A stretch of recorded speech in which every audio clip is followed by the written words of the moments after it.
Hernia protrusion है किसी भी ऑर्गन का। एक्चुअली ये एक डिफ़ेक्ट होता है एब्डोमिनल वॉल में या किसी भी वॉल में, जिसके अंदर से जो ऑर्गन्स होते हैं वो बाहर की तरफ प्रोट्रूड आउट हो जाते हैं।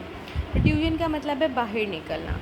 और इसमें सबसे मसले की बात ये होती है कि अगर उस ऑर्गन की ब्लड सप्लाई जो है वो ख़राब हो जाए तो वो जो है डैमेज हो सकता है, वहाँ पेन होगी। और इस तरह के हर्निए को, जिसकी ब्लड सप्लाई ख़राब हो, जैसे स्ट्रैंगुलेटेड हर्निया कहते हैं। एक होता है इनकार्सिरेटेड हर्निया, ऐसा हर्निया जिसे रिड्यूस ना किया जा सके, जिसे अपनी पोजीशन पे वापस ना भेजा जा सके। आपको पता होगा there are many types of hernia, जैसे इंग्वाइनल हर्नियाज होते हैं, direct inguinal hernia, indirect inguinal hernia, femoral hernias, और भी बड़े ज़्यादा हर्नियाज होते हैं। तो इसके लिए कफ इम्पल्स होती है कि कफ करा के देखा जाता है कि इसका साइज़ बढ़ रहा है या नहीं बढ़ रहा, और पेशेंट को कहा जाता है इसे रिड्यूस बैक, खुद इसे वापस लेके जाओ। बाज़ पेशेंट जो है वो इसे वापस ले जाते हैं, और जब कफ करते हैं तो इनका साइज़ बहुत ज़्यादा ड्रास्टिकली इंक्रीज़ होता है। तो अब हम इनका टेबल पढ़ते हैं और टाइप्स इसकी स्टडी करते हैं। First hernia is congenital diaphragmatic hernia. अब इसमें क्या है, एब्डोमिनल ऑर्गन प्रोट्रूड करते हैं through opening in the diaphragm, और ये लेफ़्ट साइड पे ज़्यादा होता है, और रेस्पिरेटरी कॉम्प्रोमाइज़ होता है, और inability to expand the affected lung which may be hypoplastic. यानी डायफ्रैग्मेटिक हर्निया ये कंजेनिटल है, डायाफ्राम एक डिफ़ेक्ट होता है, वहाँ से कुछ ऑर्गन्स प्रोड्यूस होते हैं। और तो इसके सिम्टम्स में क्या है, रेस्पिरेटरी डिस्ट्रेस आता है, और हिकिपनिया है, साइनोसिस है, डिस्निया है, स्केफॉइड एब्डोमेन है, ब्रेथ साउंड्स नहीं होती हैं अफेक्टेड साइड पर, कार्डिक आउटपुट इम्पेयर्ड है, और शॉक के सिम्टम्स हैं, और स्वेयर एसिडोसिस है। देखें, जब एब्डोमिनल कंटेंट हर्निएट करेंगे डायफ्राम से तो ये सारे मसाइल आएंगे, रेस्पिरेटरी से रिलेटेड, कार्डिक से रिलेटेड, और स्वेयर एसिडोसिस होगा। माइल्डर केसेस में be seen after birth without swear respiratory distress.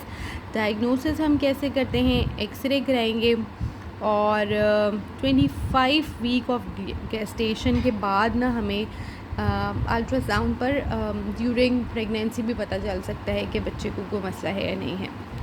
अब इसकी मैनेजमेंट क्या है, हमने इसको देखना है, रिससिटेट करना है पेशेंट को, ठीक है।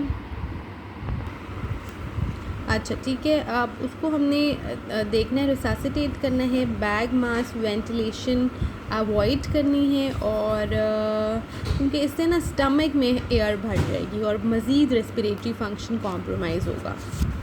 क्योंकि इसका ट्रीटमेंट ना सपोर्टिव ट्रीटमेंट है। आपने इसको किस तरह करना है कि रेस्पिरेटरी डिस्ट्रेस इसका ठीक करने की कोशिश करनी है, और पल्मोनरी हाइपरटेंशन, और अगर फीटल सर्कुलेशन कॉम्प्रोमाइज़ है उसे ठीक करना है। तो इसमें होता है ये है कि इसकी सर्जरी करनी पड़ती है, और सर्जरी के थ्रू आप हर्निया को रिड्यूस करते हैं। तो इसमें होता क्या है, सबसे पहले प्री नर्सिंग केयर में इसका रेस्पिरेटरी स्टेटस कि हमने इसका प्री ऑपरेटिव इसका रेस्पिरेटरी स्टेटस असेस करना है। कोई कॉम्प्रोमाइज़ है तो ऑक्सीजन देनी है सप्लीमेंटल। इसके अलावा कार्डिक मॉनिटर लगाकर और आयोनोट्रॉपिक सपोर्ट देखनी है। देखें, जब बीपी या पल्स कम आ रहे हो ना तो 3 तरह की होती हैं, मतलब मेडिसन, डोप्यूटामीन, डोपामीन, इसके अलावा डोपामीन और डोप्यूट्रैक्स होता है। हमने स्टिमुलेशन रिड्यूस करनी है। इसके अलावा एनजी पास करानी है पेशेंट को, और देखना है कि उसकी सक्शन ठीक है, ऑक्सीजन, आईवी फ्लूइड्स, और उसको प्री ऑपरेटिव उसको प्रिपेयर करना है, ठीक है। सडेशन उसकी अप्रोप्रिएट होनी चाहिए, मसल पैरालिसिस उसकी होनी चाहिए। इसके अलावा जो है पोस्ट ऑपरेटिव उसको रूटीन जैसे पोस्ट ऑपरेटिव केयर है वो मिलनी चाहिए, पेन रिलीफ हो, कंफर्ट हो, फैमिली को सपोर्ट देना है, ठीक है। Second one is hiatal hernia. इसमें ना प्रोट्रूजन होती है एब्डोमिनल स्ट्रक्चर्स की स्टमक की थ्रू एसोफेगस में एक पॉइंट होता है जहाँ से स्टमक ग्लाइड बैक कर रहा होता है, ऊपर की तरफ प्रोड्यूड हो रहा होता है, दैट इज़ हियाटल हर्निया। इसमें डिस्फेजिया होता है, ग्रोथ फेलियर होता है, वॉमिटिंग होती है, इसके अलावा रेस्पिरेटरी प्रॉब्लम्स होते हैं, ब्लीडिंग होती है, गर्ड होता है, ठीक है। और इसमें हम फ्लोरोस्कोपी करते हैं डायग्नोसिस के लिए। थेराप्यूटिक में हम इसमें क्योंकि गर्ड के सिम्टम आ रहे होते हैं, हम उसको मैनेज करते हैं, पेशेंट की पोजीशन ठीक करते हैं कि वो जो स्टमक है वो प्रोट्यूड बैक न कर सके। इसके अलावा हम डाइट्स देते हैं, उससे प्रॉपर सर्जिकल ट्रीटमेंट करते हैं जब नेसेसरी होता है।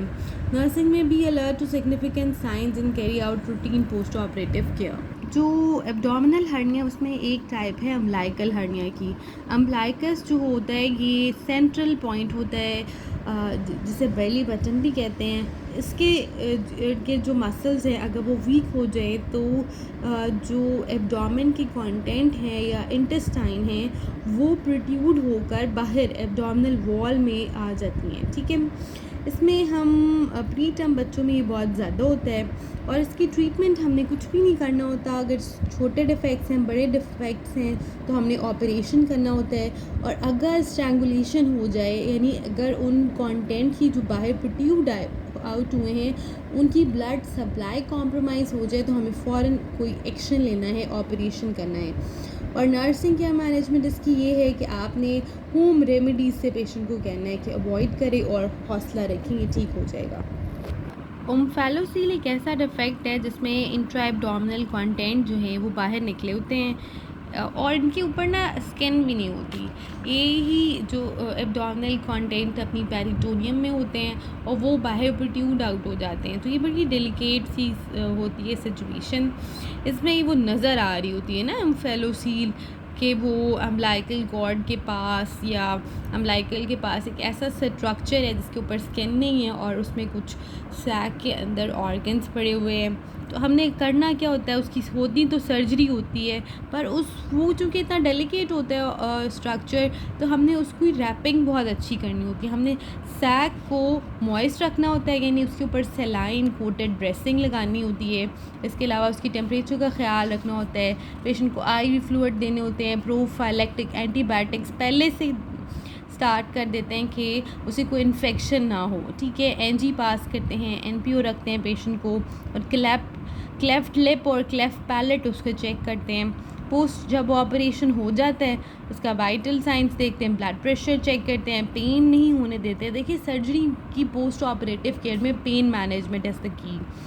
इसके अलावा हमने उसे IV फ्लूइड देना है और उसकी बावल फंक्शंस का वेट करना है कि वो रिटर्न बैक हो जाए। एस्ट्रोशिएसिस ना इंट्रा एब्डोमिनल कंटेंट को आपने defect in the abdominal wall से वो निकल आते हैं और there is no peritoneal sac covering the expose bowel. ये और ज़्यादा डेलिकेट कंडीशन है, इसमें आपने सर्जरी ही करनी है और वो नज़र आ रहा होता है और बस ना।